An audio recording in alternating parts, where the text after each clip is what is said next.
Zood, written by HKN, narrated by Claire Glover.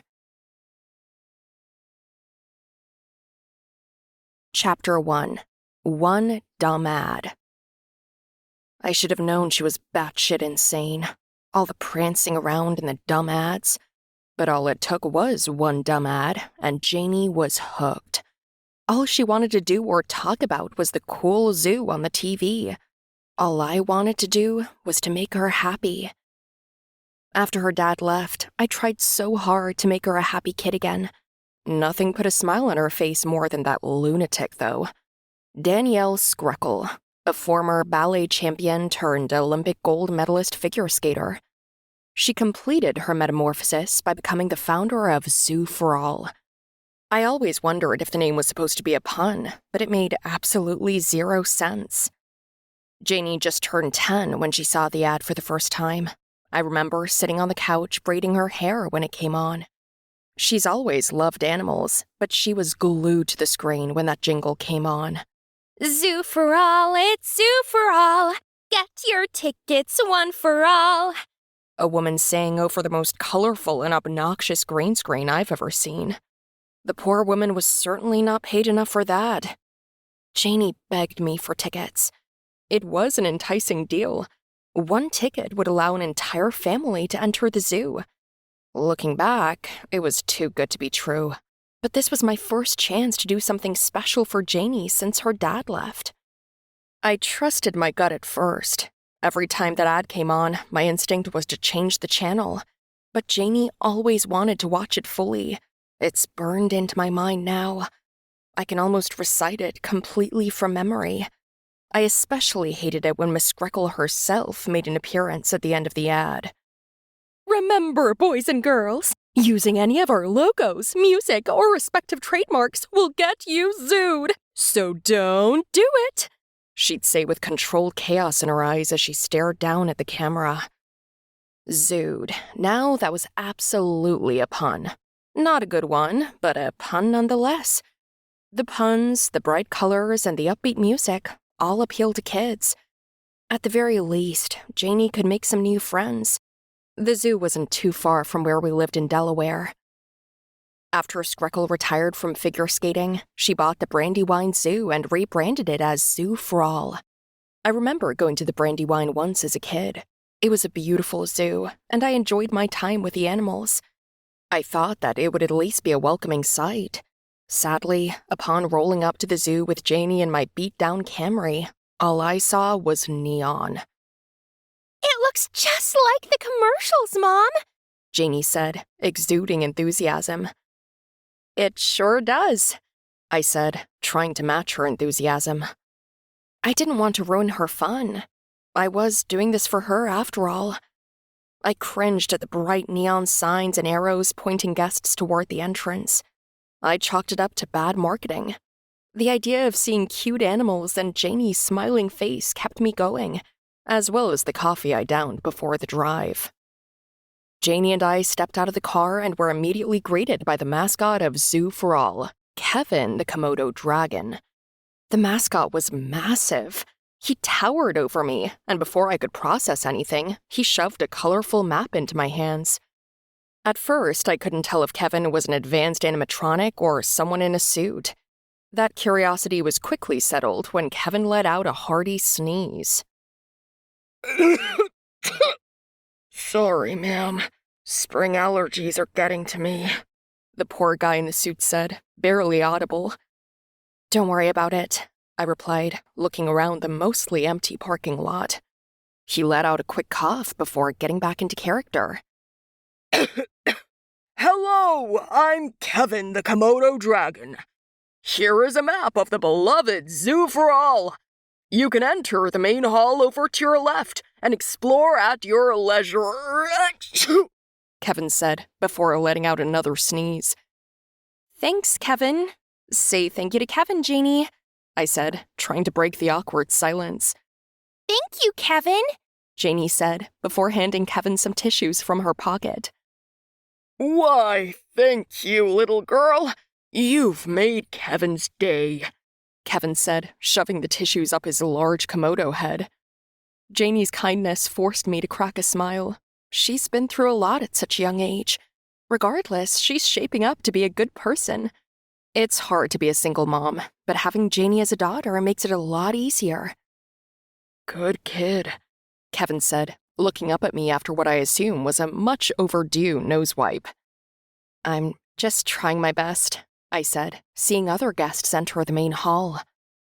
You two have fun at Zoo for All, Kevin said, back in character. Thank you, Kevin, I said, leading Janie toward the main hall. Thank you, Kevin, Janie shouted.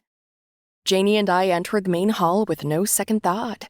Janie was ecstatic to see all the animals, and I was ecstatic to finally feel like a good mom again. I wish I knew what we were getting into. I wish I trusted my gut. But when we walked into that hall, a small part of me felt like there was no going back. Chapter 2. Of All Ages. I was pleasantly surprised walking into the main hall. I expected it to smell of animal feces. However, everything was remarkably clean. Not a single stain could be seen on the gray tiled floor. The large hall smelled like one of those black ice air fresheners, almost to the point of irritation. It reminded me of Janie's father. He would always hang one of those little black trees on the rear-view mirror. The main hall served as the petting zoo section. People could get in small lines and enter the exhibits to pet the most adorable animals you could imagine. All the animals were sealed behind enormous panes of laminated glass. Another shocker to me was the lack of staff. Each enclosure was fully automated. Guests just had to stand in front of the doors and wait to be let in. I didn't bat an eye at the lack of supervision. I was too busy looking at the cute and cuddly animals. One of these animals immediately caught Janie's attention. A small black baby ram was bleeding all alone in its enclosure. The line to pet the poor thing was empty. As Janie and I got in line and waited for the automated doors to open, I saw the plaque for the ram. His name was Donovan. He was 1 week old. After a few short seconds of waiting for the doors to open, Janie and I slowly walked into the enclosure. Donovan patiently sat in the middle of his straw-filled habitat. I observed the beautifully painted walls of the room. A mural of the Rocky Mountains stretched across the tall walls.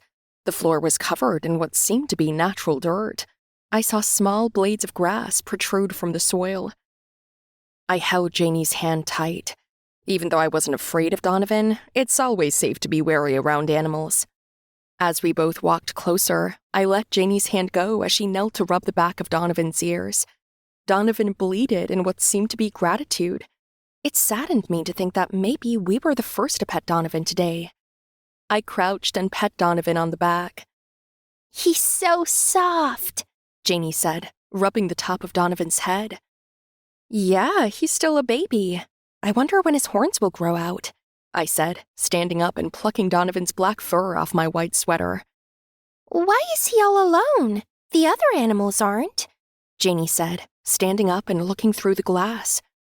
I glanced through the glass and noticed the enclosure across Donovan's. There were fully grown goats. 2 were enjoying their time being pet by an elderly couple. The other was keeping himself entertained by climbing a rock in the center of the enclosure. Maybe the other rams are getting checked out or something, I said, leading Janie out of Donovan's habitat. In truth, I knew nothing about how zoos operated. It did seem odd that Donovan was all alone, especially because he was so young. I just chalked it up to professionals doing something important behind the scenes. Maybe the other rams were being caught up on injections or getting a bath to look pristine. My mind went to innocent thoughts. I miss thinking like that. Janie and I said our goodbyes to Donovan and exited his enclosure. As we did, we finally saw what looked like an employee. A teenage girl with her blonde hair neatly tied into a bun approached us.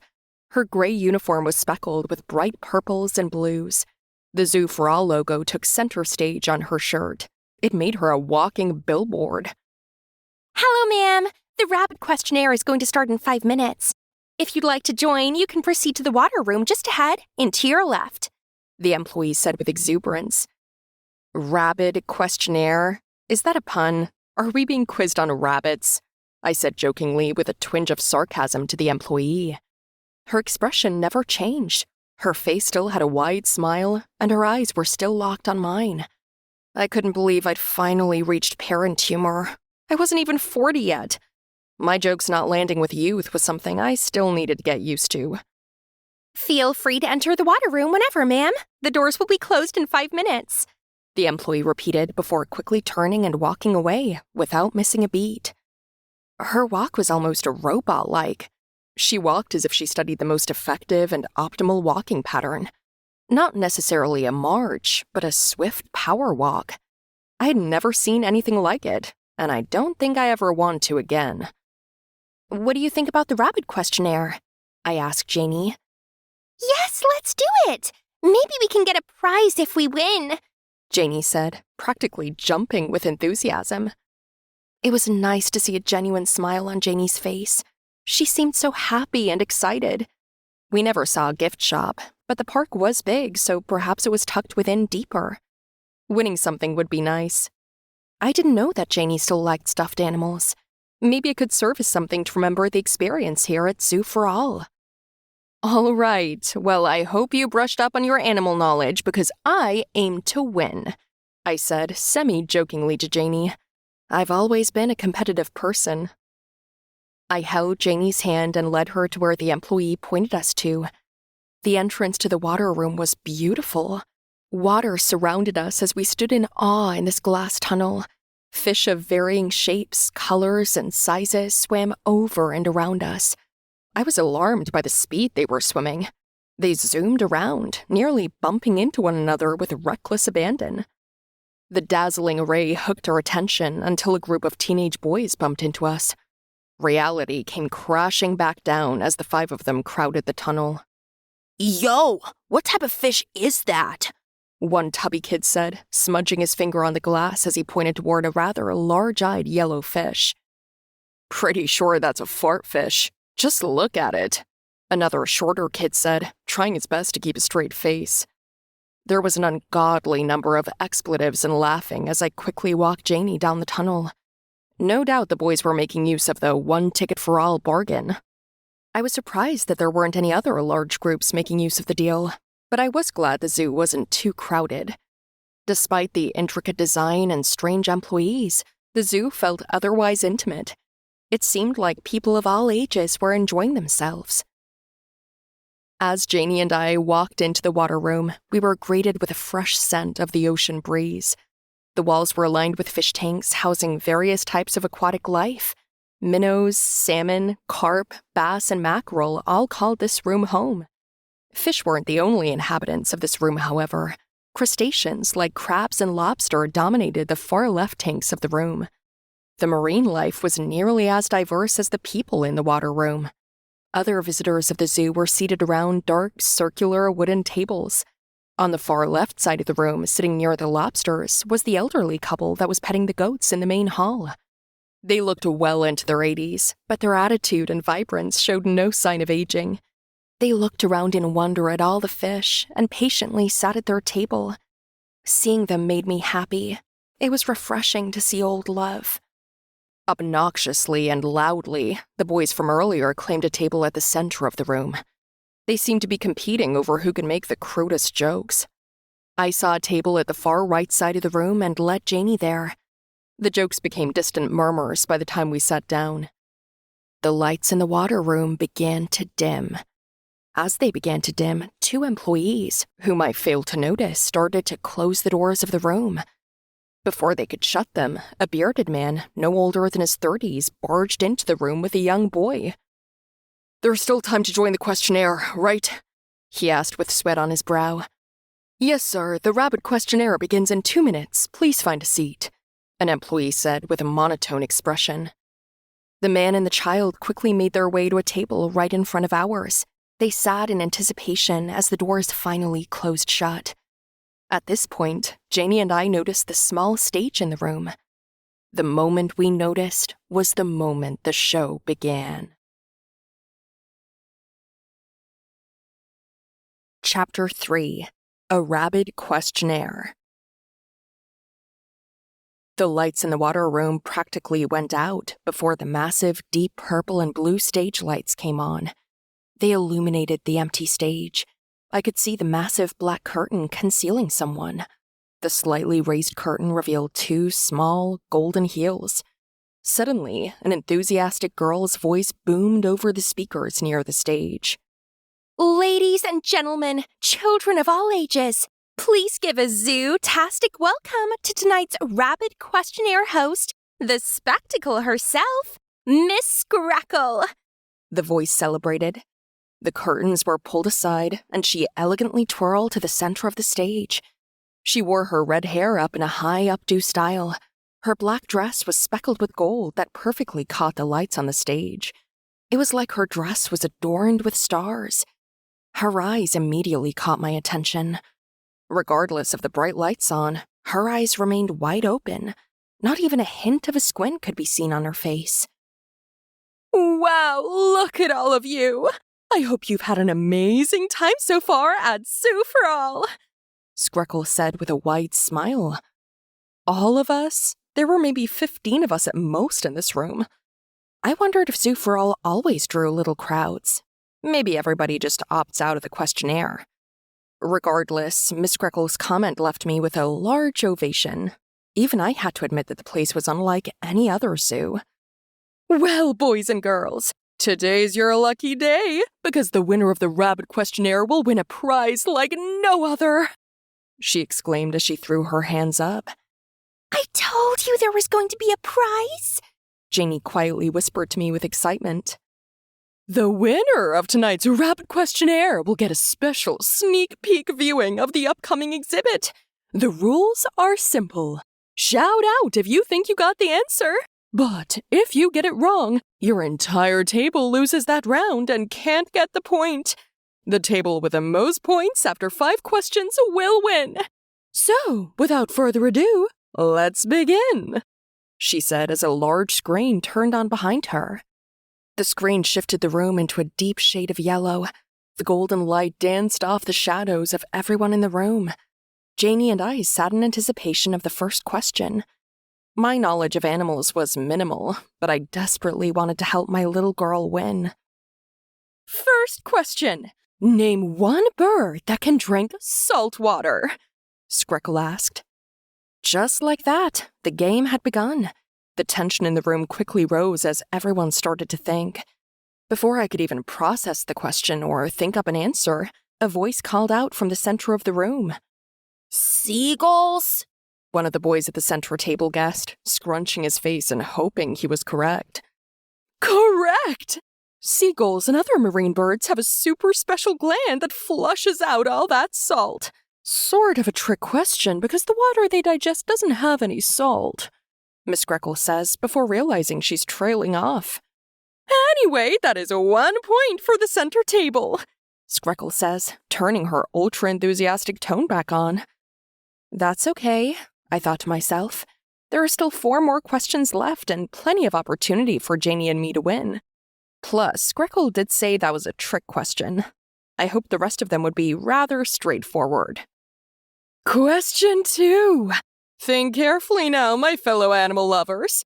What color skin do polar bears have? Screckle asked, smiling as she observed the room. This time, the question floated around the room as tablemates whispered to one another, trying to think up the correct answer. As I thought, I saw the young boy at the table in front of us nearly jump up in excitement. He cupped his hands around his mouth and whispered into his father's ears. Black, the man said loud and proud as his son clutched his arm in hopefulness. You, sir, would be correct. That's 1 point for your table. Polar bears are like the reverse Oreo of the animal kingdom. Screckle's voice was met with silence, and she quickly moved on to the third question. Question number 3 will be a true or false question.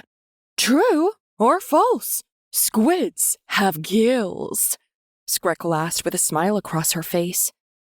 False. I don't see gills anywhere on them, the short boy from the center table said before getting a half-hearted punch in the arm from the tubby kid. You idiot! How would they breathe in the water? He asked with slight disdain. Incorrect! Miss Screckle shouted out, thankfully disrupting the childish argument. True, the old man from the table across the room said. That is correct, sir. Sometimes it pays off to play it safe, Screckle said, shrugging her shoulders. Janie and I weren't looking so good. We needed to get the next 2 questions right to win. Luckily, no single table ran away with all the points. Or I suppose that made us unlucky, in retrospect. Don't worry, sweetie. We got this, I said, trying to console Janie. As I looked back up at the stage, I was met with the eyes of Miss Screckle. I wasn't sure how long she had been staring at me, but it caught me off guard. She watched me like a crocodile stalking its prey from underwater. She cleared her throat before snapping back to the rest of the visitors. Question number 4. Who is the largest of the cat family? Screckle asked before once again staring back toward me. I felt my heart pound against my chest. I felt like I could throw out a guess. My guess was the lion. They're regularly referred to as the king of the jungle. Surely they must be the biggest. I couldn't waste any more time. If someone else gets this correct, then we have no chance. Tiger! A voice not of my own said, cutting off my thought process. It was Janie. After she had answered, she looked at me in search of approval.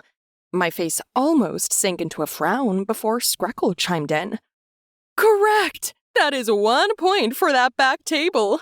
Welcome to the questionnaire, she said, tilting her head with her eyes locked onto me. Well, ladies, gentlemen, and all zoo lovers, with you all tied up, that means whoever gets this final question will win the questionnaire and the special prize. You're going to have to search hard into your brain to answer this last question, Screckle said, rubbing her hands together with eagerness. The 5th and final question is, which member of the animal kingdom can reach the fastest speed? Screckle asked as she scanned the audience. My heart sank to the deepest depths of my being. Cheetah! The tubby boy from the center table shouted with elation. Incorrect, Screckle said, before her eyes darted across the room to me. The peregrine falcon? I said, meeting her gaze with a furrowed brow. They can die fast, I said, hoping to combat the pit in my stomach.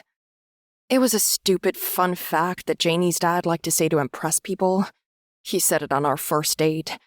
At the time, I thought it was maybe the only good thing other than Janie to come out of that relationship. That stupid fact helped us win the questionnaire. Now, I just look at it as another thing to blame him for. It's weird how all the puzzle pieces fall perfectly into place sometimes. Ladies, gentlemen, and all our zoo lovers, I present to you the winners of the Rabid questionnaire. You two please come on stage, Screckle shouted, waving us over to the stage as celebratory music blared out. Quickly, the void in my stomach subsided, and I was able to feel proud of our victory. Janie and I walked onto the stage, and for the first time, I was face to face with Danielle Screckle. I shook her hand and looked her dead in the eyes. It didn't seem like she was looking at me, more like looking through me. While her smile was grandiose, her eyes seemed empty. They gave the impression that her mind was somewhere else. Screckle ruffled Janie's hair and welcomed us to the center of the stage. Out of the corner of my eye, I could see a large figure come up from behind the curtain. It was Kevin, the Komodo dragon. He grabbed our hands and triumphantly raised them. The crowd politely clapped, and the elation of the experience made the trip and the money worth it. The smile on Janie's face was worth it. As the applause died down, Kevin lowered our hands. After doing so, he let out a quiet sneeze. In a split second, I could see the demeanor on Screckle's face change. Her eyes went wide and she failed to keep her smile. Her right eye twitched before gazing back toward the rest of the visitors. Congratulations to our knowledgeable winners! You two are in for quite the treat. Thank you for coming to the Rabid questionnaire, everyone, and have a zoo-tastic time at Zoo for All, Screckle said, before her eyes wandered to Kevin and back to us. If you two would like to follow me, I can show you the super special top secret new exhibit. Doesn't that sound exciting? Screckle asked, looking down at Janie. Janie took a small step back from Miss Screckle before giving her a small smile. I think even she was slightly put off by her immense, constant enthusiasm. I took her hand to comfort her. It sounds great. This place is unique, not like any other zoo I've seen. I'm excited to see what's next, I said with genuine curiosity about the new exhibit. That's the spirit. Well, whenever you two are ready, simply come behind the curtain, and I can lead you to the new section. Make sure to collect anything you left at your table, Screckle said, before gently grabbing Kevin by the arm and walking behind the curtain with him. Will do, I said, as the curtains ceased to flutter with movement. I collected my phone from the table and watched Janie look at the crabs in their tank. The questionnaire room was now empty, as all the other visitors seemed to have walked back to the main hall. You ready to go, sweetie? I asked, watching one crab gently crawl over another. Yeah? What do you think the exhibit is going to be? Janie asked as we walked back up the stage. Who knows? Maybe something aquatic? Maybe it's something crazy, like a hammerhead shark, I said, trying to think up something absurd enough to fit the atmosphere of Zoo for All. I turned to Janie before we went through the curtain. I held out my hand for a high five. Gimme five, kid. For a second, I wasn't sure if we were going to win, I said, still genuinely surprised we were able to pull it off. Janie high-fived me, and we both stepped through the large black curtain. We were excited, and at that moment, I could proudly say that I felt like a good mother. My little girl was having a great time, and I was just happy to see her smile again. In hindsight, I wish I could have screamed. I wish I could pull her back and run out those doors. I wish I could erase that day. Chapter 4, Red-Bellied.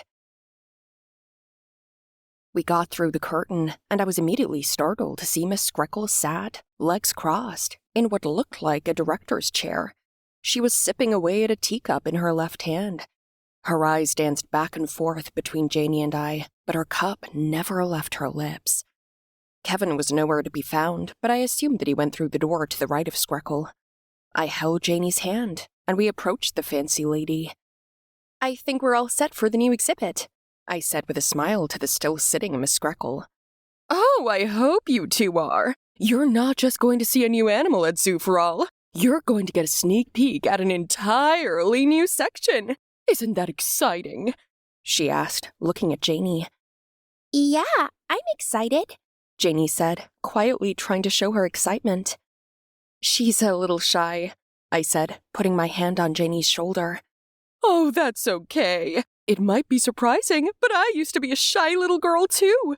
We're like little caterpillars still trying to become bright, beautiful butterflies, Screckle said, flapping her hands in a butterfly-inspired interpretive dance. Janie laughed, and I could feel her loosen up slightly. The more I was around Screckle, the more I appreciated her over-the-top personality. You probably need it to work a job around kids all day. You need to keep them engaged somehow, I suppose. You two are great. Names? Screckle said, holding her hand out to me for a handshake. I'm Sarah, and this is Janie, I responded, meeting her surprisingly strong grip. Well, it's a pleasure to meet you, Sarah. And Janie. If you'd like to follow me through this door, you can be the first witnesses to the next chapter of Zoo for All, Screckle said, subtly nodding her head in an exaggerated professional manner. Screckle opened the door, and we followed her through what I assumed was the behind-the-scenes of Zoo for All. There were plenty of storage rooms and a few locker rooms for staff. You two are seeing the proverbial skeleton of Zoo for All right now. This is where our staff works hard to ensure that the daily needs of our animal friends are met, Screckle said with pride as we passed by the various rooms. The maintenance of the rooms wasn't much to gush about, however. There was plenty of dust and stains on the ground from what I hoped to just be spilled animal food. When it comes to running a zoo, some parts of it will have to be dirty. This area was the only part of the entire building that truly screamed out zoo to me. These rooms were kept dim, as was the whole of this backstage area. One room, however, was kept slightly brighter and cleaner than the others. As we quickly passed by it, I could see lab coats on hangers and all sorts of equipment that reminded me of high school chemistry class. As we passed the room, someone inside quickly shut the door. "I told Gary to keep that door shut," Screckle said, barely audible but with irritation. What was that room? Janie asked with curiosity. We walked for a few seconds in complete silence. Did Screckle not hear the question? Janie asked it loudly. Maybe she was pretending to have not heard it. "That's the vet room. I like to keep it spotless. Animals can get very dirty, and I want no dirt to ever be in that room. The cleaner it is, the safer it is for them," she said, not breaking her stride as she continued to lead us deeper into the zoo. Eventually, Screckle led us to a massive metal door. There was a keypad on the left side of it. She swiftly raised her left hand and typed a short code, and the door began to slowly rise. The room the door gave way to was much brighter than the somewhat decrepit halls we were in. Miss Screckle walked into the large room, turned to us, and held her arms out. "Welcome to the brand new section of Zoo for All," she shouted with elation. This room was much larger than the main hall we explored when we first arrived, but it was similar in layout. There was one main path that led to the end of the room, and both on the right and left walls of the room were large spaces for enclosures. However, the glass of the enclosures was covered by curtains, and there were no walkways leading to any sort of doors. It looked more like a room in a museum than a zoo. "Still a work in progress?" I asked, looking around the large room. "Yes, we still need to work on several things, but once this room is done, it will truly be magnificent. People are going to lose their minds when they see it," she said, gently holding the end of one of the curtains. I noticed Janie looked somewhat disappointed. I hoped our prize was more than a large room with a bunch of curtains. Screckle turned to us and noticed Janie's furrowed brow. "Don't worry, Jane. One of these exhibits is fully completed, and you and your mother will get to see it in all of its glory," she said, kneeling to Janie's height. "Oh, and by the way, Miss Screckle loves your freckles," she said, before standing up straight and gingerly pinching Janie on the cheek. Janie smiled and laughed. Just like that, her intrigue with the zoo grew. Miss Screckle led us to the end of the room, past all the covered-up exhibits, until we were at the biggest curtain in the room. "Past this comically large curtain is your prize, a sneak peek at the newest exhibit," she said, building the tension with every word. Miss Screckle pulled a rope, and the massive curtain fell with grace. We could now see the new exhibit. In a massive cylindrical tank were hundreds of fish. "The red-bellied piranha, a ferocious and aggressive fish, known for their razor-sharp teeth and, well, their red bellies," Screckle said, seemingly entranced by her new exhibit. "Wow, that's a lot of fish," I said, looking at all the piranhas swimming around inside the tank.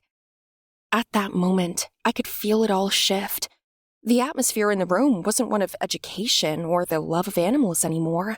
It was one of an unknown uneasiness. While Miss Screckle had her back to us, I could feel that something was off. Maybe she wasn't happy with my lack of enthusiasm. "Drop the fish!" Screckle shouted into the open air.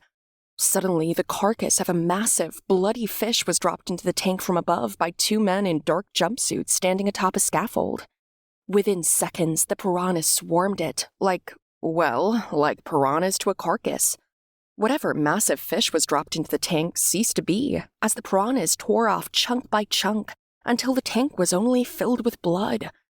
The blood clouded the tank until all I could see were small, dark silhouettes of the piranhas. Janie clung to me tightly. I held her hand, and I noticed that she was sweating.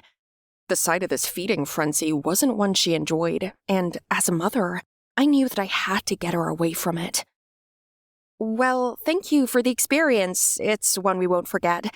We'd better get going, though. Janie's got school tomorrow," I said, trying to politely usher our exit. "There's one more exhibit I want you two to see," Screckle said as she turned around and walked toward the two of us. Surely you don't want to miss one last surprise, she said with a smile. What do you think, Janie? I asked, hoping in my mind that she would decline the offer. We can see one more, Janie said quietly, still clutching my hand. Looking back, this is where I should have taken charge. This is where I should have known as a mother to turn back, to take my daughter to safety. This is the moment I relive every day, thinking about how awful I am. How could I have let this happen? In the darkest parts of my mind, I blamed Janie. But how was she supposed to know? How was I supposed to know? I guess hindsight is 20/20. Perfect! This one isn't done, but it's the one I'm the most excited about, she said, her red hair jumping up and down as she walked over to one of the curtained exhibits. I clutched Janie's hand as we followed behind her. We watched her grab another large rope, and as she pulled it, I squeezed Janie's hand, not knowing what to expect. The curtain dropped, and we saw an empty exhibit. The ground of this exhibit looked to be covered in multicolor sand. There were large trees and what looked to be small models of buildings. The back wall had a mural painting of an explosion. What is it? I asked with complete confusion and slight concern. This is where the deadliest apex predator would be. It's unfinished, though.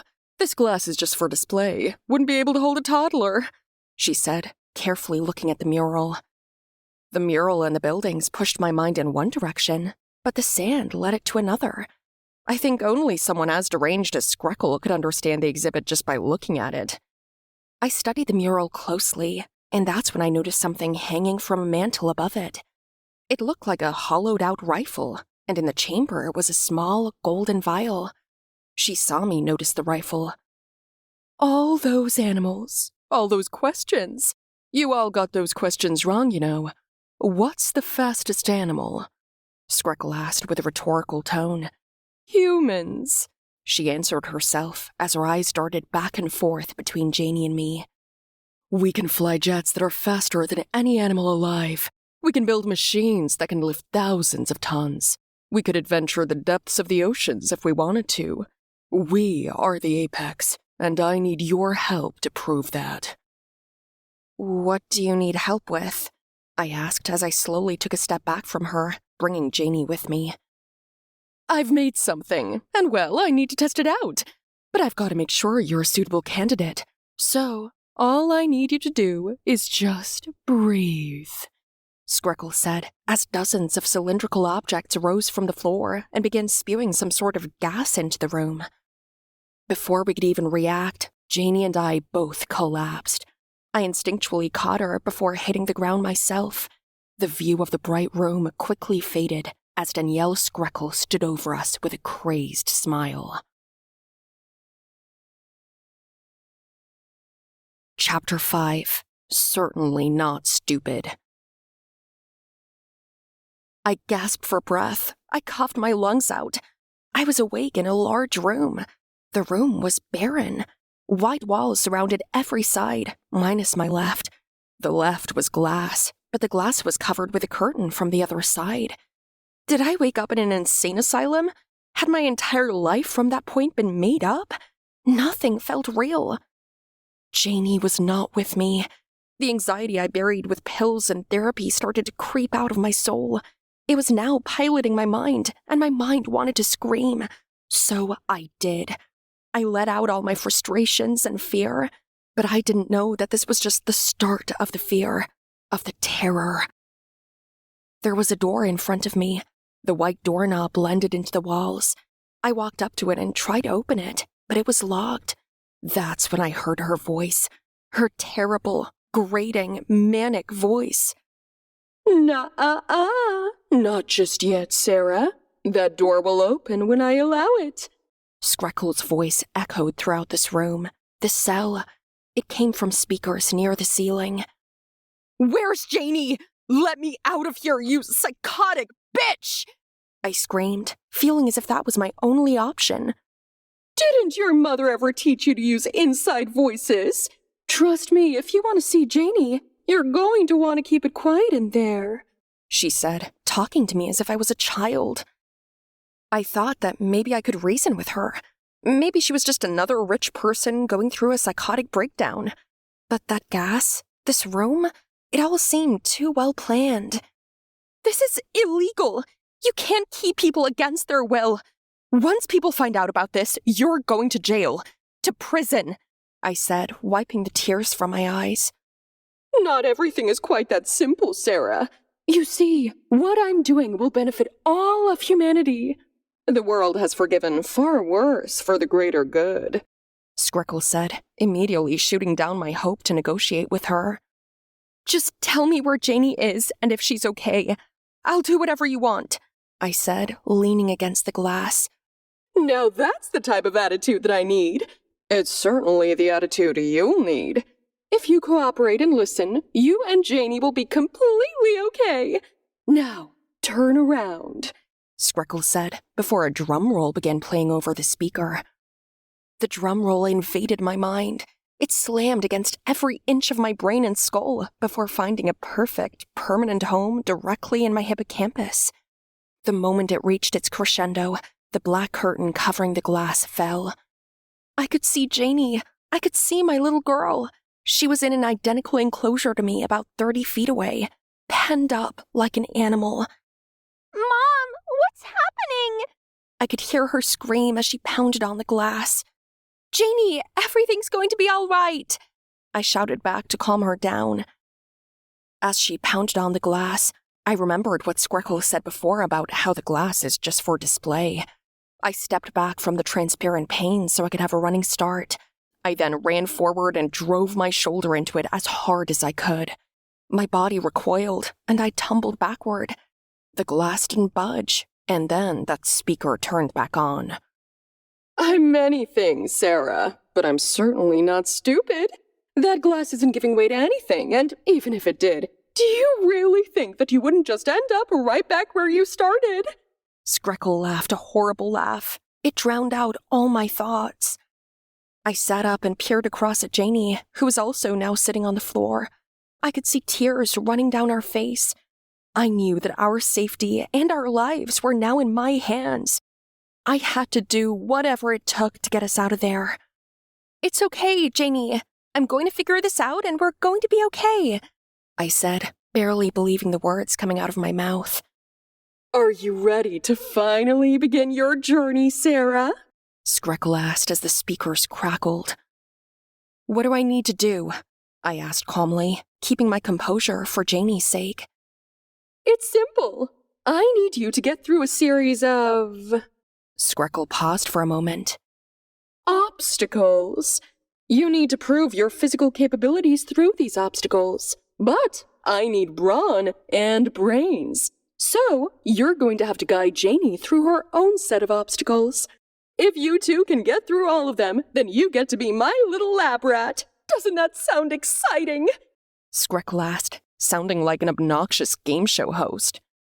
So this is a lose-lose scenario for me? I asked, failing to see any sort of silver lining. Well, if you make it through the lab test, say okay, then you'll have proven yourself to be a major help to me. So you can walk out of here $1 million richer, she shouted gleefully over the speakers. $1 million? That would be enough money to guarantee Janie a good life. It would relieve so much stress. That number kept repeating itself in my subconscious. Maybe I could even go back to school and finish my degree. At that moment, it was enough to drive me forward. Okay, what do I do? I asked, dreading the responses that I could get. I just need you to open that door, Screckle said in an uncharacteristically calm manner. I looked at the white door, and my heart began to pound. I reached for the doorknob, and I could feel my flight or fight response try to kick in. I had no other option than to push on. The moment my fingers touched the doorknob, I heard metal scraping metal. I quickly glanced to the right and saw a part of the wall dropped, and before I could react, they were upon me. Dozens of seagulls began to peck and claw at me. I lied! Your first obstacle is in this room. You're currently getting very well acquainted with the great black-backed gull, the largest species of gull. Screckle informed me as I dropped to my knees as these gulls began to scratch my hands. I tried to throw them off of me, but they wouldn't budge. I'd throw one off and it would just fly right back toward me, pecking and clawing with even more ferocity. My left eye shut as a small trickle of blood leaked down from the top of my head. A sharp pain shot through my spine as one of them managed to peck right through my sweater. I backed into one of the walls and felt a gull crush against it. The other gulls began to fly around me, and I saw it as my opportunity to rush for the door. I quickly opened it and got into the next room, but one of the gulls managed to follow before I could slam the door shut. It flew directly for my face, but I was able to get my hands up in time to stop it from pecking my eyes out. With as much force as I could muster, I slammed the gull into a wall a few times before it dropped to the ground.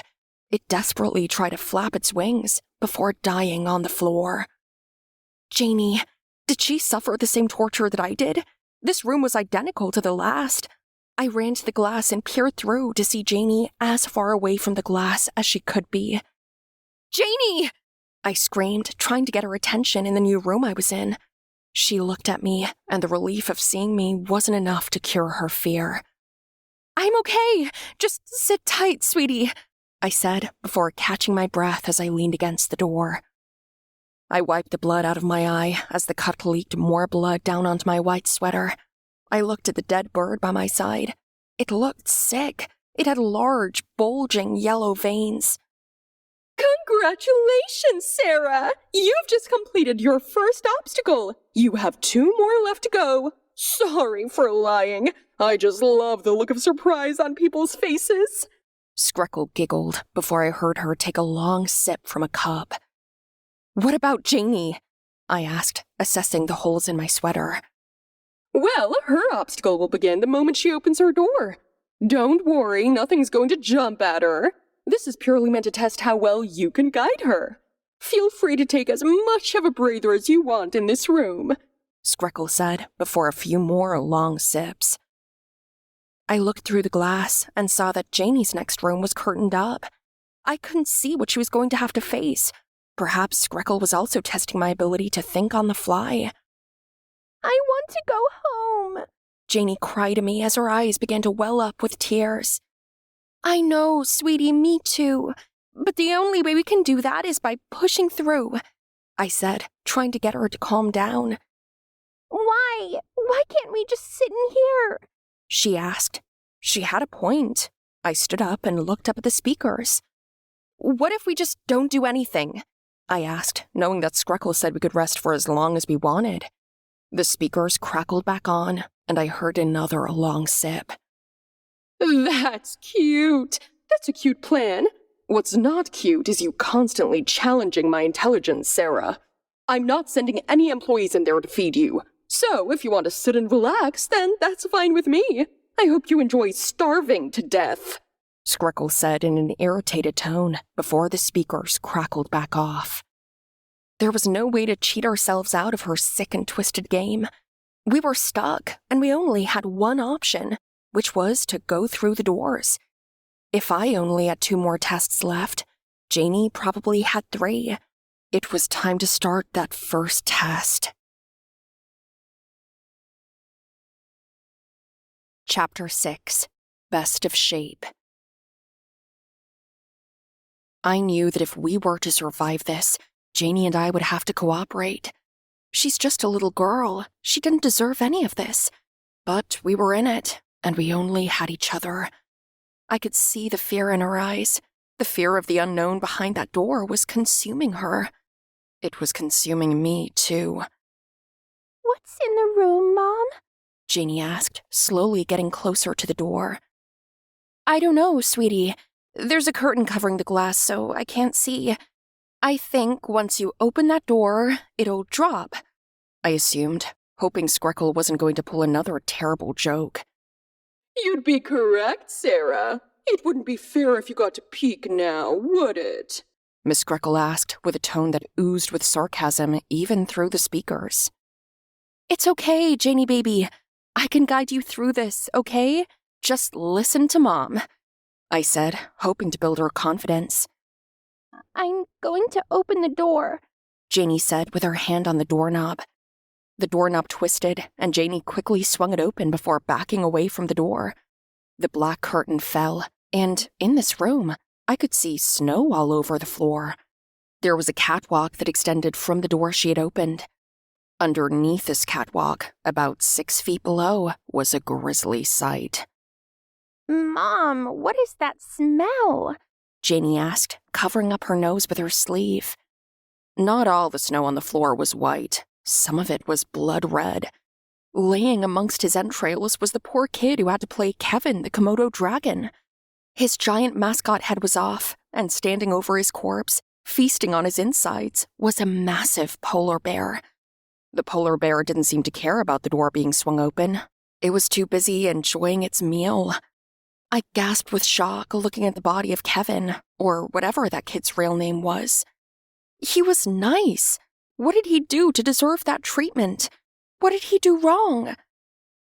Uh-oh! Janie, darling, you've just entered the Polar Express. Just kidding. You probably haven't even watched that movie.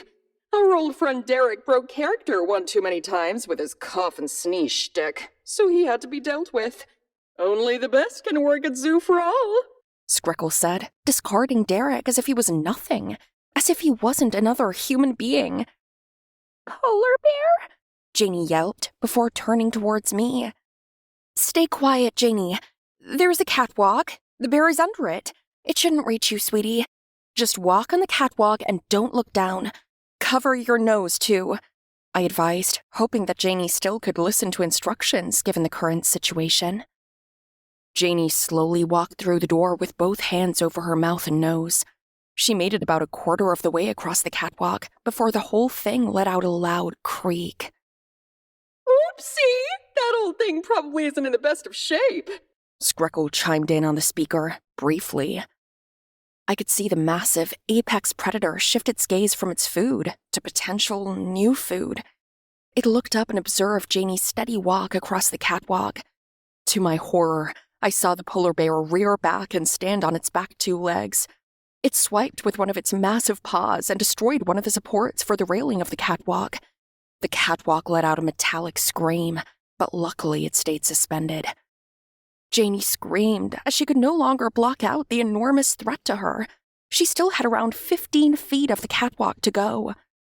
Run, Janie! I screamed, thinking that the catwalk wouldn't be able to stay up much longer. Janie sprinted across the catwalk right before the polar bear once again got back on its back legs. As Janie fiddled with the doorknob, the bear started to yank at the catwalk with its giant paws. Janie finally got the door open as the behemoth brought the entire catwalk down. Janie was finally safe from the polar bear. I breathed a sigh of relief, knowing that we both have survived our first test. Janie was now laying on the floor, catching her breath after her near-death encounter. The curious polar bear sniffed all over the fallen catwalk, surely confused about where its prey went. It slowly walked toward the glass, and I could see its breath slightly fog it up. Like the gull, it wasn't normal. Its eyes were of a golden hue. Something was very wrong with these animals. I looked up at the speakers. "What did you do to the animals? The birds and the bear?" I asked, trying to understand what was going on. Well, first off, I'd like to congratulate you and Janie for completing that little Arctic challenge. But yes, the animals might be a little different. I gave them a small dose of my secret ingredient, Screckle said before the speaker crackled from her giggle. You drugged them? I asked, not knowing what you could have possibly given to these animals. Not just any drug. It's my special concoction. I call it Gushing Gold. I'm still so proud of the color I was able to get for it, she said, filled with pride to the point that I could hear the smile on her face. Why would you drug them? I asked, thinking just being around wild animals was bad enough. Oh, Sarah, you're so simple-minded that it's laughable. Think about this. We humans on our own, without any sort of performance enhancer, were able to dominate the animal kingdom. If you're able to survive these super drugged animals, then how impressive do you think it'll be for a person to be on Gushing Gold? Screckle asked, not expecting a response. So you're just a drug manufacturer? Why don't you just sell it to the highest bidder? Why torture innocent people? I asked, enraged at Screckle's logic. Because the formula hasn't been fully tested yet, dummy. Only people in peak physical and mental condition can handle the side effects, Screckle said, brushing off my apparent naivety. Which are? I asked, curious about these side effects.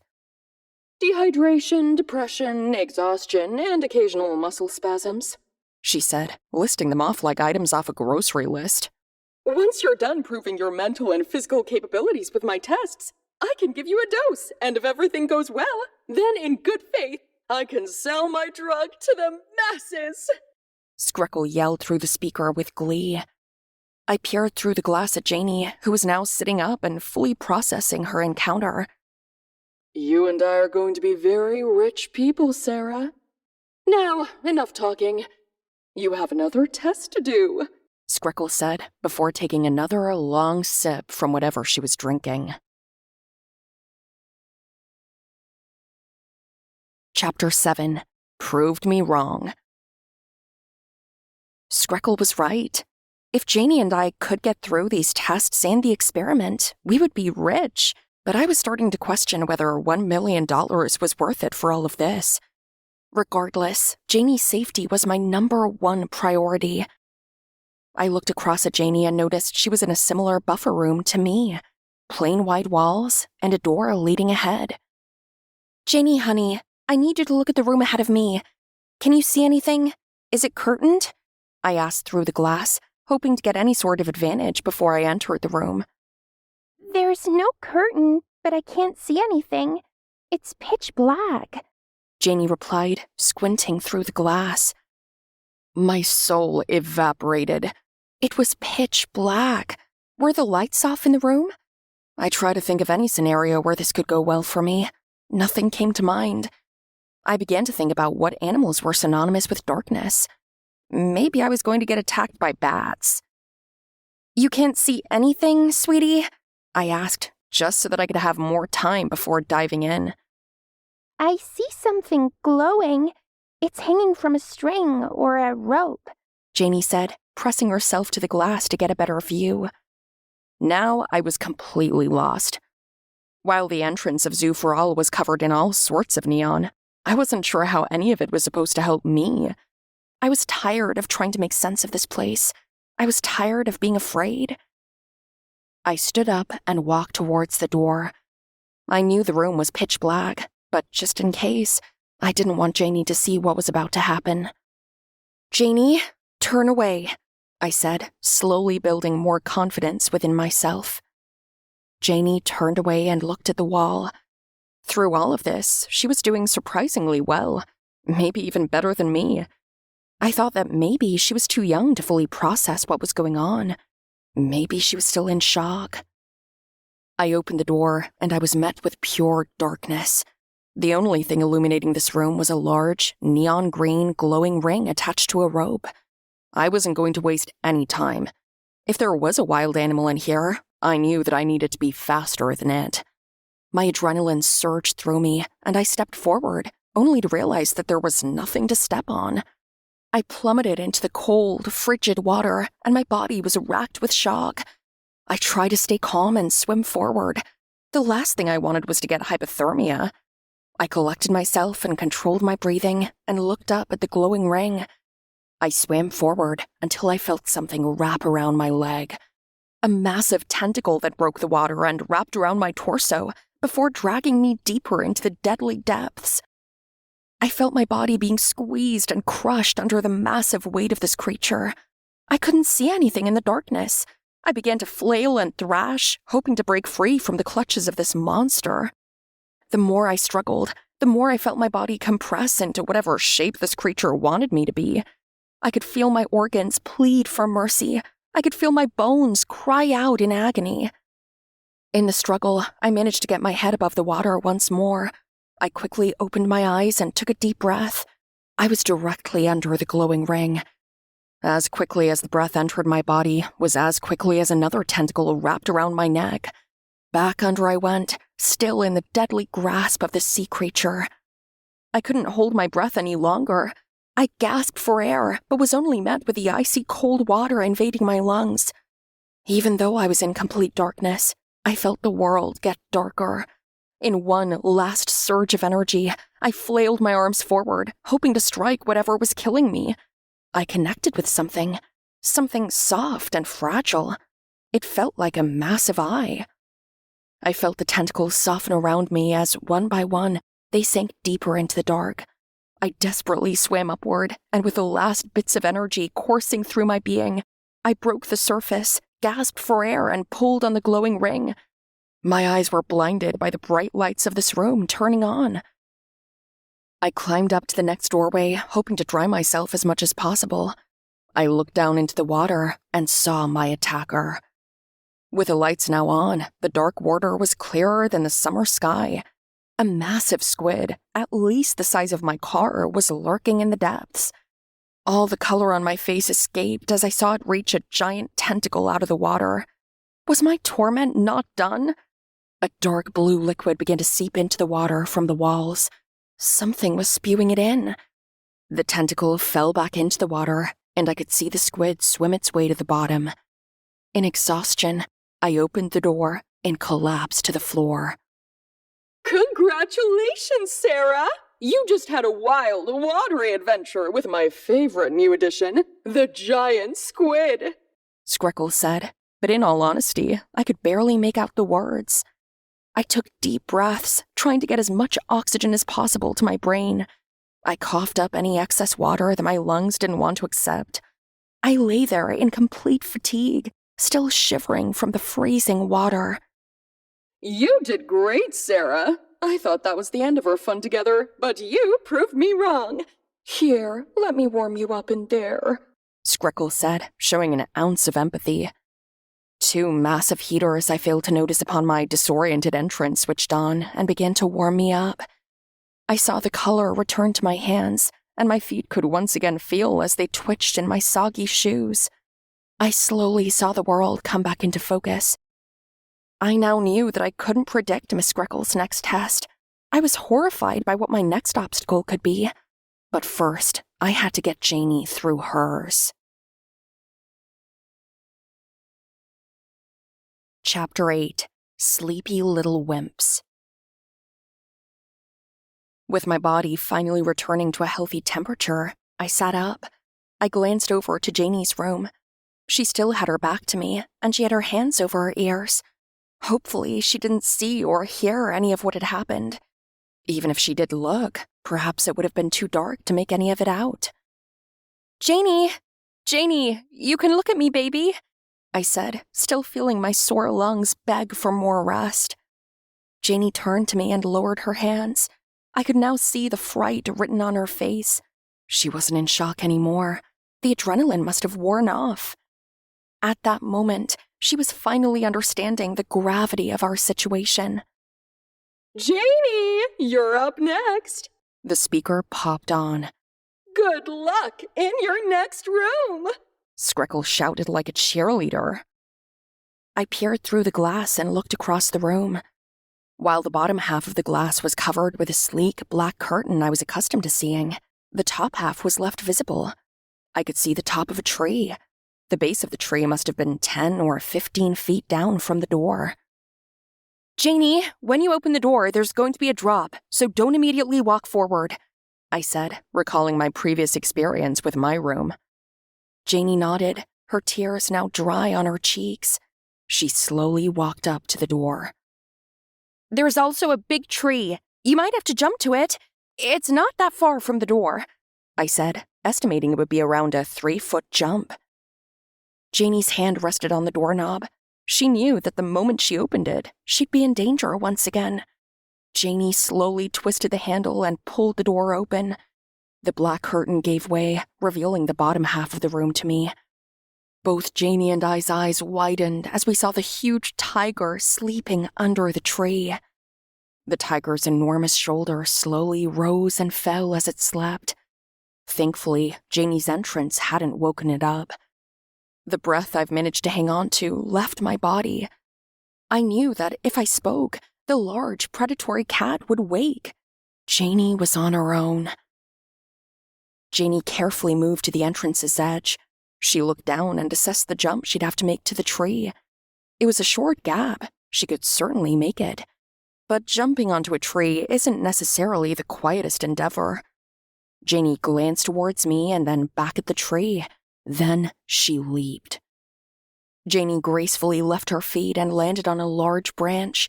She hugged the trunk of the tree, balancing herself. A few leaves drifted off the branch and slowly descended to the floor. The tiger continued to snooze in its stupor. All Janie had to do now was position herself to the other side of the tree to get to the exit. I smiled at her and gave her a big thumbs up. On the inside, every mother's worst nightmare was happening right in front of me. My little girl was in danger, and there was nothing I could do about it. I couldn't run in and save her. I couldn't tell her what to do. I just had to hope that she could survive on her own. I looked ahead at the exit. The distance of this jump seemed about 5 feet. Still doable. Janie just had to make sure she kept quiet. That's when the speakers came on. I can't believe that a tiger couldn't handle the exhaustion, Screckle shouted in a childlike temper tantrum. I had hoped that I just hallucinated that sentence, that it wasn't real and it was all in my head, but the tiger's reaction made it apparent that it was very real. The tiger's ears chirped up. Janie clutched the trunk of the tree, hoping to avoid creating any additional noise. I didn't even give it that big of a dose. Note to self, remeasure dosage for all big cats. Sleepy little wimps. Screckle continued to talk to herself as my hands clenched in tension and anger. The tiger lifted its head and let out a yawn. The biggest of the big cats was now awake. The speakers exploded with sound as what I could only guess to be cymbals slamming together. Startled, Janie's right foot lost its footing. She tried kicking out to a smaller branch, but that branch gave way and tumbled to the floor. Janie lifted her leg and brought both feet onto one branch which supported her. The branch hit the floor with a crash. The tiger jumped to its feet and observed the intruder in its tree. At first, it turned its head in curiosity before it began to back up from the tree. Perhaps the gushing gold wore off for the tiger. Maybe it wasn't filled with bloodlust anymore. The tiger lowered its head and arms to the ground before pouncing up to the tree. Several branches cracked and broke, but the feline was agile enough to maneuver up the massive tree. Janie, no longer invisible to the predator, let out a scream. I too could no longer contain my horror. "Climb, Janie, to the other side!" I screamed in terror, seeing how fast the tiger was scaling the tree. Janie shifted herself to a branch closer to the door before the tiger leaped up and swung its paw for a swipe.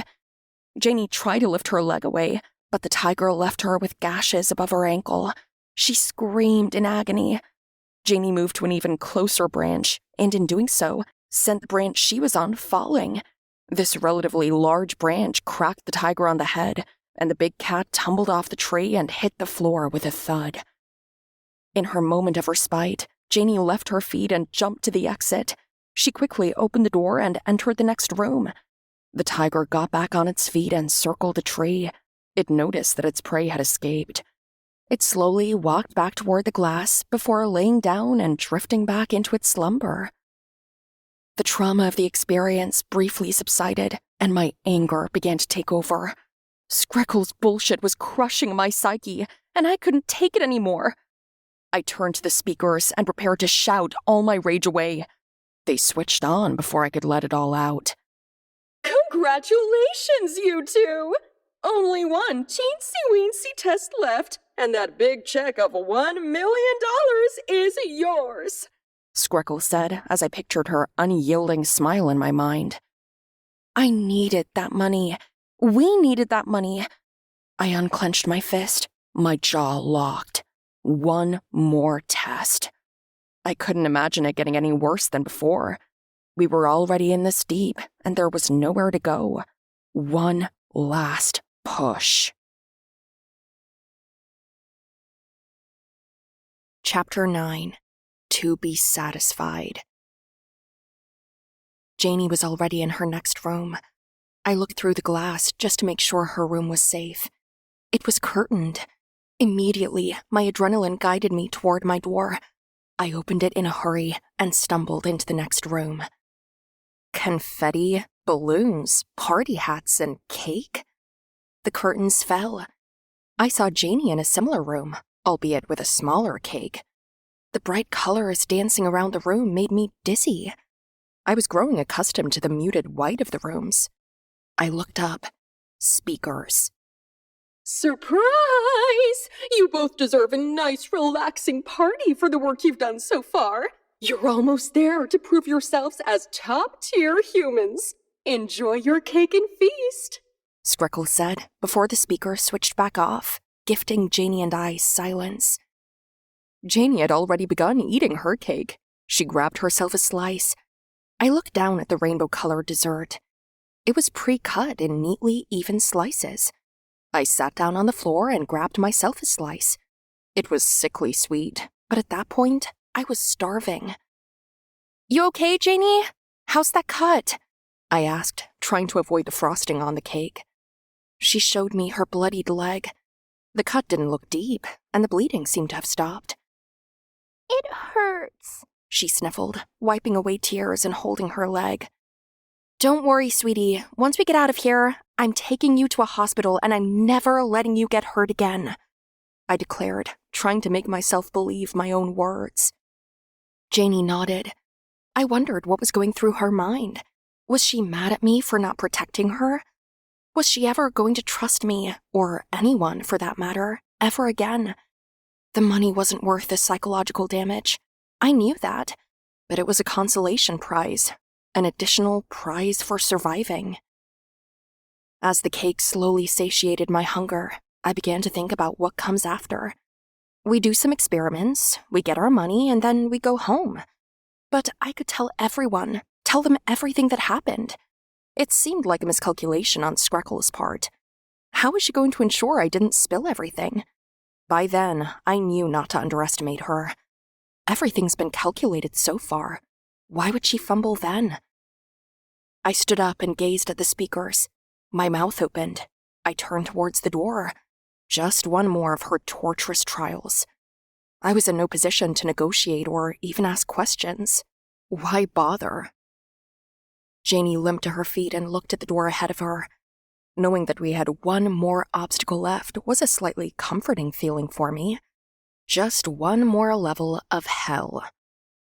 All right, you two. Just one more fun test and you'll be golden, Screckle yelled through the awful speakers. You'll be prime candidates for the Female Gushing Gold program, she celebrated, blowing on a high-pitched kazoo. Female? I asked, my eyes slowly moving up to the speakers. Well, of course, it'll just be the female trial. I need to get males too, but we're conducting that afterward, Screckle said nonchalantly, as if the thought of more torture was a daily practice for her. There were going to be more people going through this. More people need to be brutalized and killed for her to be satisfied. More helpless parents had to watch as their children fought for their lives.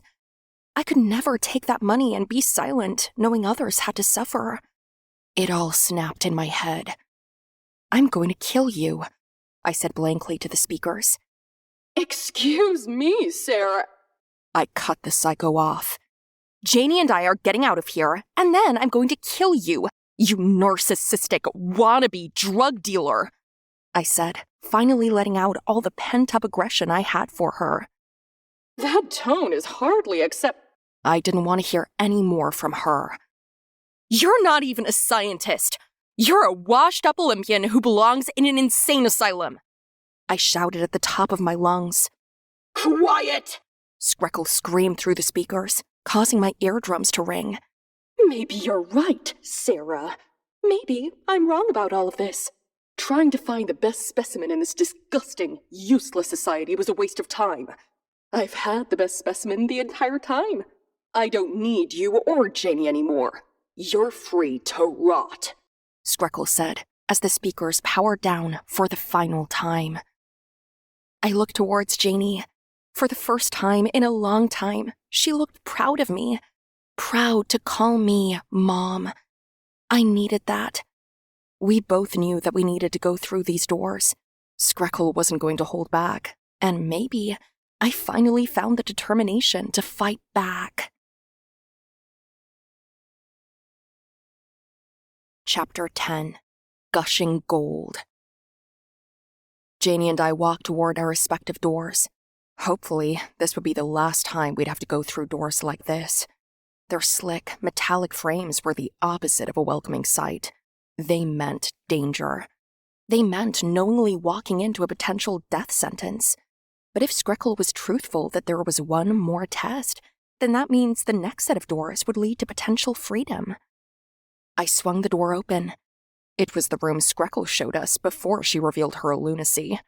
The multicolored sand, the large trees, and miniature models of buildings were all found in this room.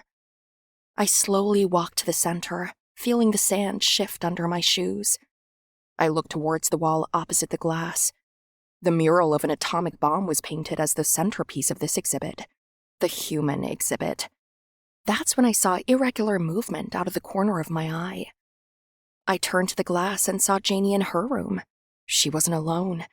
In the center, a large black ram with two beautiful horns stood staring directly at Janie.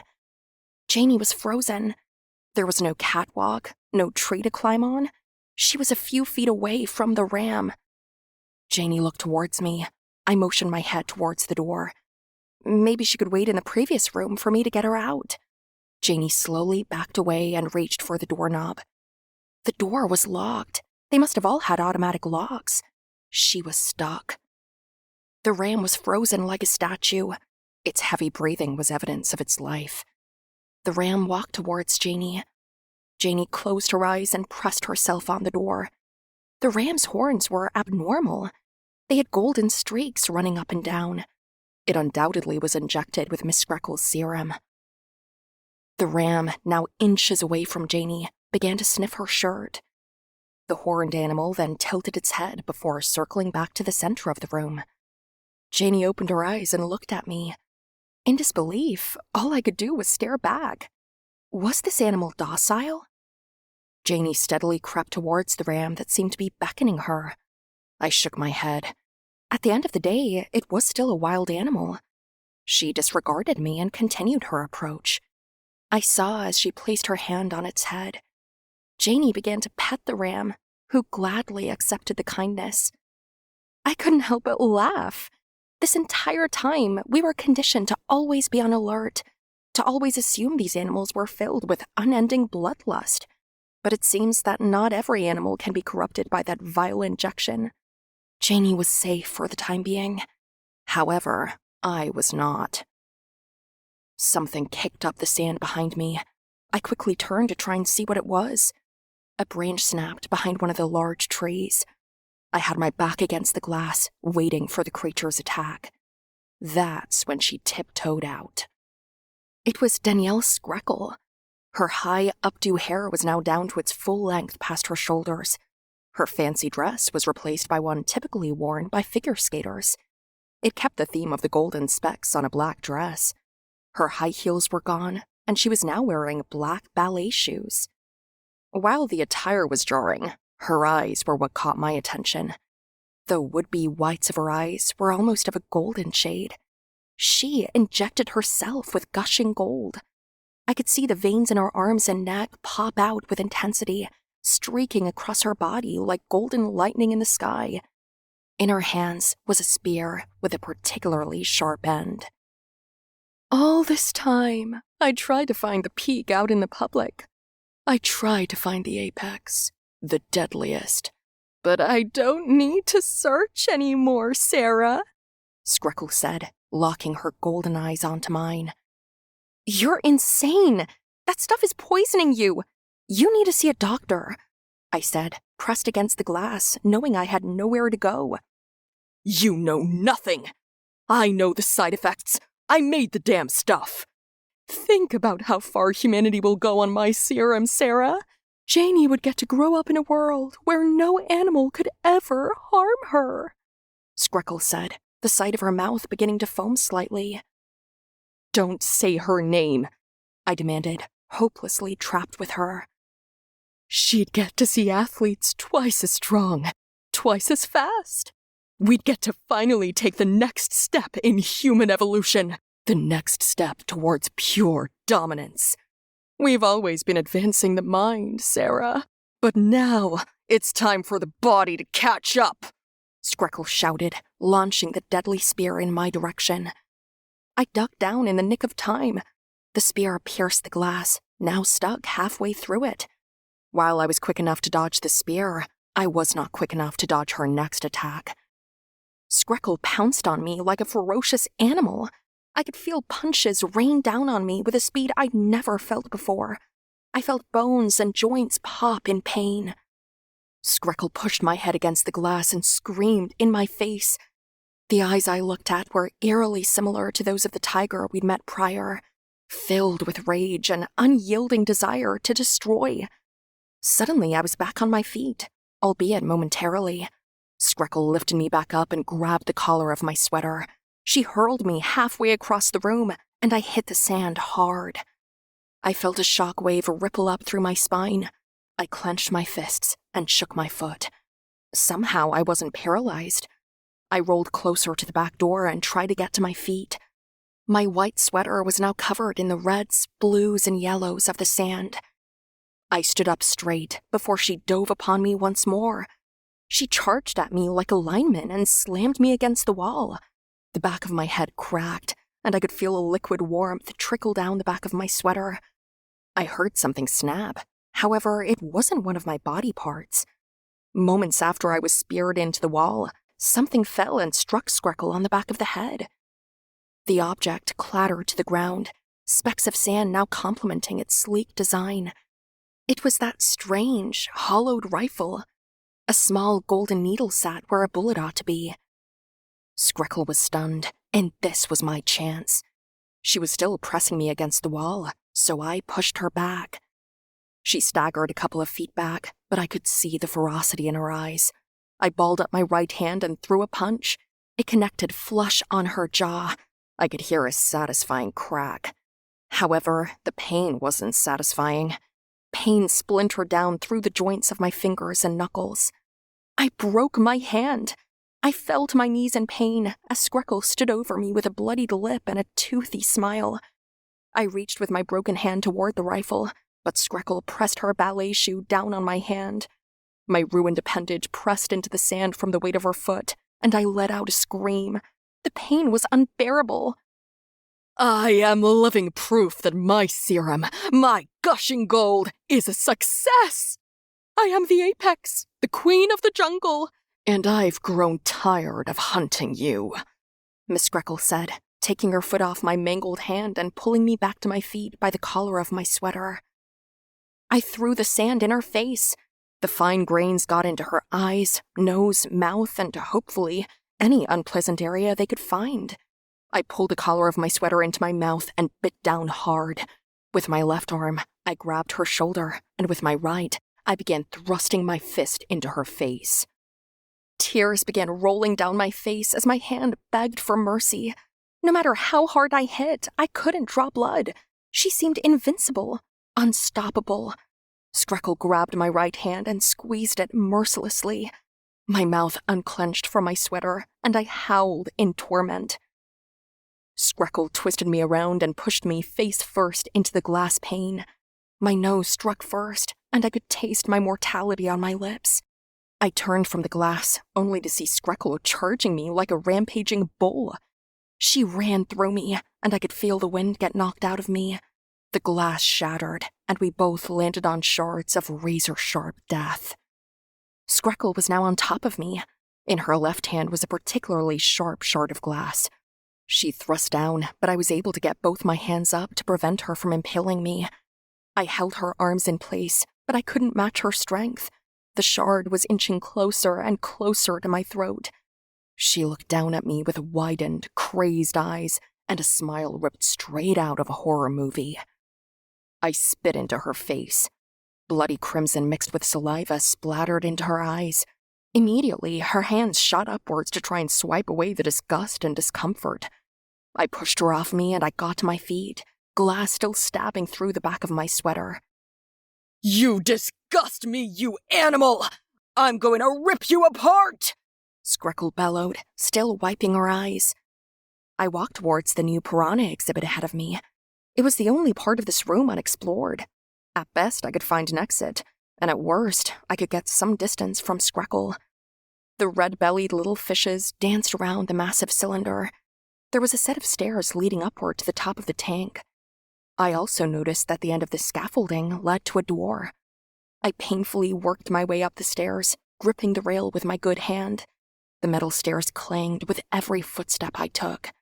It wasn't until I heard faster metallic clanging from behind me that I quickened my pace. Screckle had recovered from my dose of poison and was prowling up the stairs behind me. I reached the top of the stairs when a sharp pain shot through my left leg. I looked down, and a shard of glass was protruding out of my calf, thrown with precision by Danielle. I collapsed onto the scaffolding and tried to crawl to the door. I could see the beautiful blue water from the tank directly under me. The sight was not comforting. The clanging of the scaffold was upon me. Screckle was upon me. She walked right over me and stood between me and the door. There was no more running. In her left hand was the spear she threw at me earlier. It must have dislodged from the glass when it shattered. I looked up at Screckle, expecting a speech. I expected her to seize the opportunity to stroke her ego once more, to tell me that she was superior, to tell me that I had lost. But I could see in her eyes that something had changed. In her mind, she had won. She had believed everything she told herself. She finally knew that she didn't have to spew out any more nonsense. She was done talking. My body was exhausted. My hand and nose were broken. My back was covered in shards of glass, and I was certainly concussed. Blood still poured from my head. I was done fighting. Screckle, spear in hand, lifted me to my tired feet and pressed my upper back against the scaffold's railing. She pressed the barb of the spear down on my neck and began to push. Quickly, the air left my throat. It was as if a malevolent force was descending on my lungs and scooping the air right out. I felt the world give way.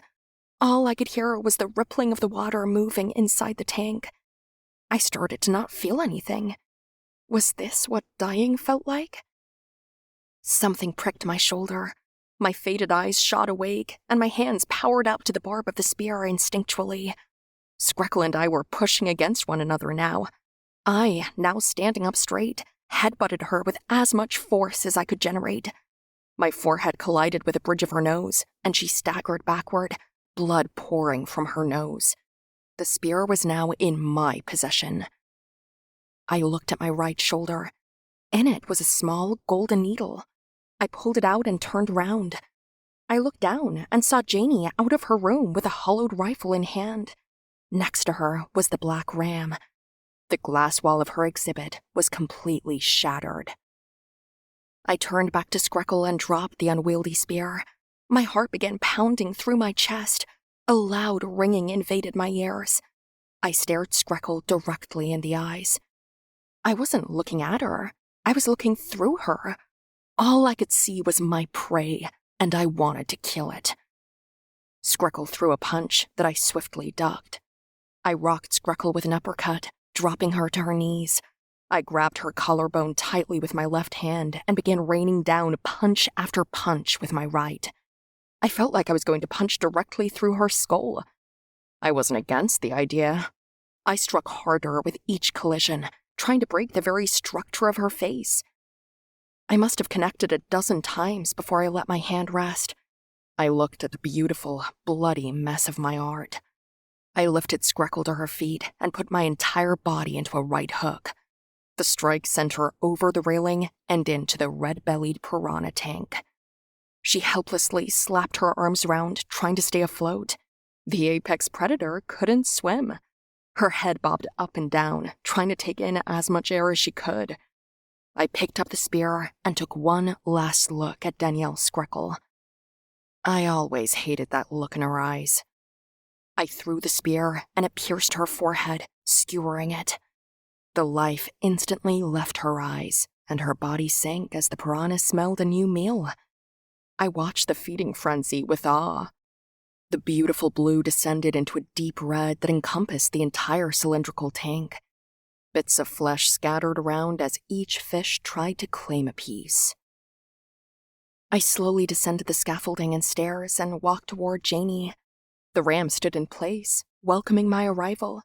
I felt my knees and embraced my daughter. Tears cascaded down my face with a golden hue. "I'm not going to let anything hurt you again," I said, clutching her tightly, even with my broken body. "I love you, Mom," Janie said, fighting back tears of her own. I pulled back and smiled. I hadn't heard those words in a while. I needed to hear those words. "I love you too, sweetie," I said, before standing up and holding her hand. It was time to leave Zoo for All, this place of unimaginable horror cloaked behind a wave of wholesomeness. I led Janie through the halls, struggling to remember every direction Miss Screckle took. Finally, we made it back to the water room. We walked through the curtain and were met with a lifeless room, other than the crustaceans and fish. The lights were off. The zoo might have been closed. I didn't know the time since I'd lost my phone, but that was the least of my concerns. Janie and I walked through the empty main hall, where we passed Donovan. I looked at him, still alone in his enclosure. Hoofsteps trailed behind us. The large black ram followed us. Donovan moved closer to the glass and looked longingly at the bigger ram. I walked up to the doors of the enclosure and opened them. The ram gleefully stepped into the room and laid on the floor. Donovan curled up into a ball and cuddled against the bigger ram. Janie and I smiled, reunited at last. We turned to the exit and saw flashes of red and blue. It was the police. I quickly led Janie through the large doors and saw a singular police officer talking to a Zoo for All staff member. Next to them were the bearded man and young boy we competed against during the questionnaire. I could overhear their shouting.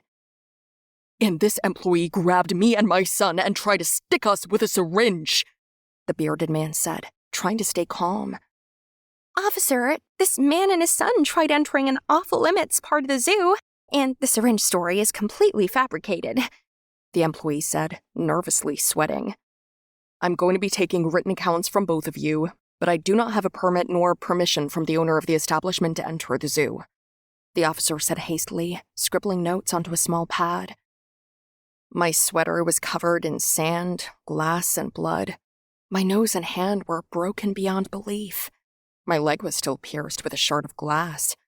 My hair was dyed crimson.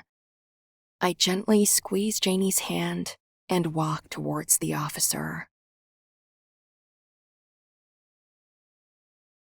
This has been Zooed, written by HKN, narrated by Claire Glover.